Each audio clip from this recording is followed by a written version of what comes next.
Хвала Христу. Як молиться за ворогаў?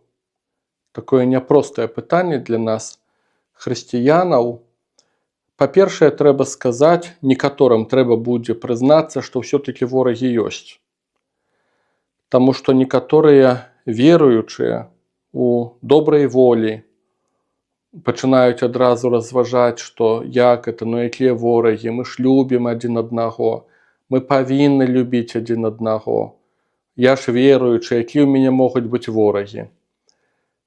Тое, што нам хочацца, гэта адно. Тое, што павінна быць, гэта другое, а факты гэта трэцяе.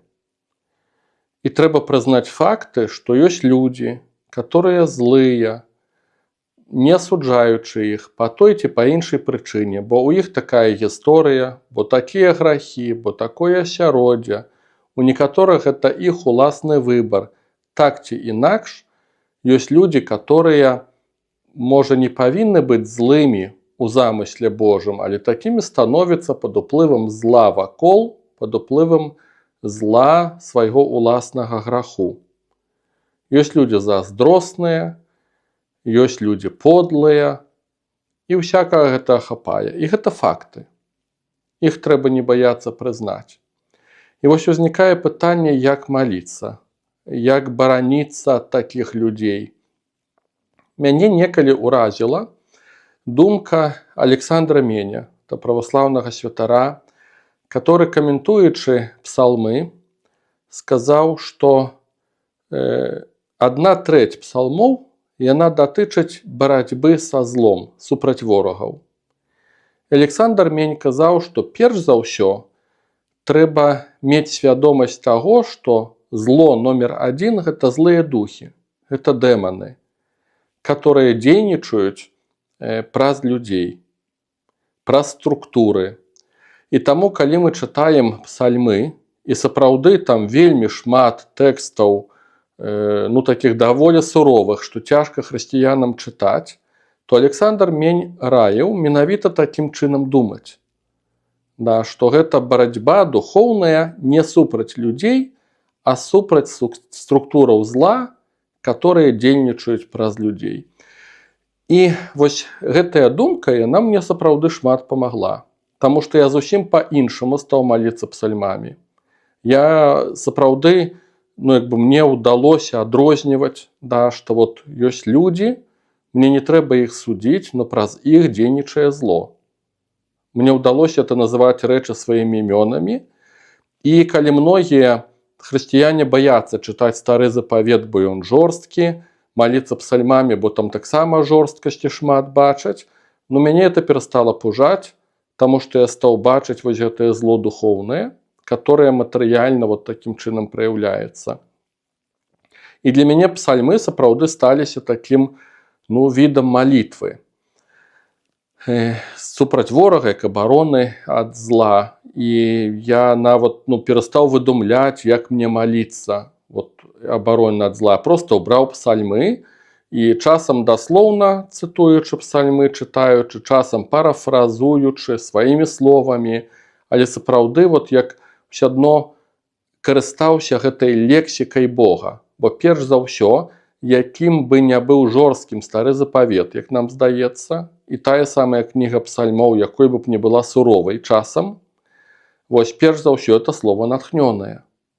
Это Бог даваў такія словы, такое натхненне, і проста так перакрэсліць, закрыць вочы на гэта, канешне ж, нельга. Это нейкі рэсурс, это нейкая помач Божая. І я такім чынам навучыўся маліцца як абарону, выкарыстоўваючы псальмы як абарону ад ворагаў. І бачу, што так ёсць, так Пётр моліцца ў дзень Пяцідзясятніцы, і трошку пазней, калі ўжо ганенні скарэй нават пачынаюцца, ён там цытуе псальмы. І вось гэтай практыкай хацеў бы з вамі мінімальна падзяліцца, таму што ёсць у многіх веруючых свая крайнасць, калі мы становімся бесхарактарнымі.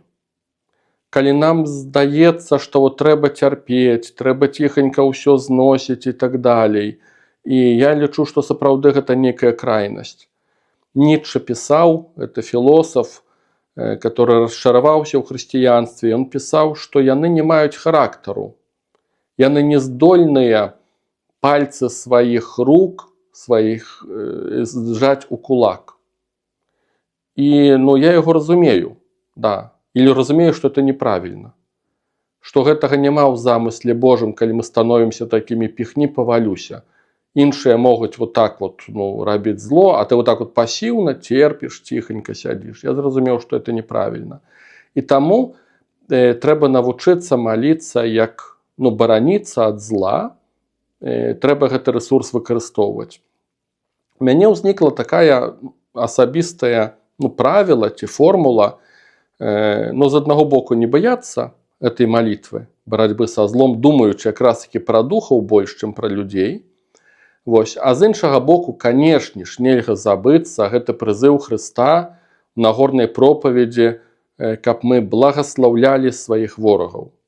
Благословляйте, а не проклинайте. Молитеся за тых, которые вас пераследуюць. І неяк трэба гэта сумясціць. Што вот Слово Божие з аднаго боку, псальмы нам паказвае Господь, як маліцца супраць ворагу, і там часам сур'ёзна. Няхай ім будзе то і то, няхай Господь адпомсціць ім. Да, там сур'ёзныя матывы гучаць. І разам з тым Христос кажа, благословляйте ворагаў. І сумяшчаючы гэтыя две пазіцыі, две версіі, у мяне нарадзілася такая формула, такое правіла. Я, калі пачынаю маліцца, я кажу, Божа, аддаю табе гэтага чалавека, праз которага дзейнічае, праяўляе сябе зло. Я не бяруся яго судзіць, не бяруся вінаваціць, але зло праяўляецца, агрэсія нейкая. Я аддаю табе гэтага чалавека на суд. Я паўтараю Богу праведнаму і справядліваму. Калі трэба яго пакараць, пакарай. Калі трэба памілаваць, памілуй. Я благаслаўляю гэтага чалавека. Гэта не мая задача вініць яго, судзіць. Толькі ты, Бог праведны, толькі ты бачыш, чаму ён такім стаўся і якія духі за гэтым усім стаяць. Гэта не мне вырашаць, ці гэта чалавека трэба абняць і плакаць, ці яму трэба ўваліць па самае не хачу. Гэта не мне вырашаць, а Богу мудраму, праўдзіваму. Я не баюся такіх малітваў, таму што я не выступаю суддзёй. Я сапраўды благаслаўляю гэтага чалавека, аддаю ў рукі Божыя. Але не здзіўляюся, што часам, Господь, ён таксама можа быць суровым. Біблія нам гэта паказвае. Ёсць моманты, калі прыходзіць патоп, ёсць моманты, калі прыходзіць час гнева Божага, кары Божай. Гэта педагогіка Божая. Это не мяняе таго, што ён любячы і добры Бог і міласэрны. І адначасна праведны і мудры. Ён у сабе ўсе гэтыя рысы сумяшчае. І это не мне вырашаць, што яму рабіць. Я проста ў рукі Божыя аддаю людзей і ўсё за імі, што за імі стаіць. Яшчэ, калі малюся абароны ад ворагаў, я тады не толькі за самога чалавека малюся, але таксама за яго акружэнне. За людзей, которые з ім, за яго сям'ю, не супраць іх, але аддаючы іх у рукі Божыя, дакладна падобным чынам, благаслаўляючы іх. Але зноў жа ж па этой формуле, Господі, ты будь і суддзёй праведным, і Богам міласэрным. Я не ведаю, што трэба з імі зрабіць. І такі мой вопыт, так я асабіста навучыўся. І чаму я пра гэта так узгадваю, нават з вамі хачу гэтым падзяліцца. Па-першае, таму, што, магчыма, нехта з вас у межах маёй этой рубрыкі «Раніца з Богом», нехта, магчыма, едзе на працу. І там ёсць людзі, которые вас не любяць, которые вы нічога дрэннага не зрабілі, а яны на старце проста вас не любяць, і вы не ведаеце за што. І многіх з дня ў дзень такая ерунда чакае. І трэба прызнацца, што ёсць проста людзі, нейкія варожа настаўлены да вас. І за гэтых ворагаў, большых, меншых, за іх трэба маліцца, аддаючы ў рукі Божыя. І я ўсю гэтую тэму узгадаў, калі мне трапіўся тэкст малітвы царыцы Эстэр, которая молится об обороне для свайго народа, аб абароне ад гэтага знішчэння. І яна перад Богам, вось убачыў я, што яна моліцца так, як я зазвычай малюся. Вот прям такія вось усе гэтыя пункты ёсць. Па-першае, яна пачынае благаслаўляць Бога. Адразу аддае Богу славу: ты Бог, ты справядлівы, ты любячы, ўсё нармальна, табе адзінаму пакланенне. Наступны пункт. Царыца Эстэр кажа: Божа, дай, каб мае словы прамаўлялі. Укладі ў мае вусны патрэбныя словы. Дай мне сказаць каралю тое, што я павінна сказаць. Я таксама так часта малюся: Божа, дай мне патрэбныя словы. Для добрых людзей, для злых, без розніцы. Каб не проста я гаварыў, каб ты ўва мне і праз мяне гаварыў. Наступны пункт. Моліцца царыца Эстэр. Яна моліцца за караля, да которага яна пойдзе, каб ён здольны быў яе пачуць. І пасля моліцца за ворага. Ну, канешне, там характэрна для старога запавету. Там яна ўжо кажа, што, карацей, каб кірдык яму было, этому ворогу. Тут ужо мне, як хрысціяніну, хочацца па-другому. Але вот я ўбачыў гэтыя ўсе элементы, да, што ты молішся таксама за асяроддзе, за тых, которые вакол. Да. І вот чытаючы чарговы раз эту малітву царыцы Эстэр, я узгадаў сваю формулу, гэтыя правілы свае асабістыя, як маліцца, бараніцца ад ворагаў, да, і гэтым рашыў з вамі падзяліцца.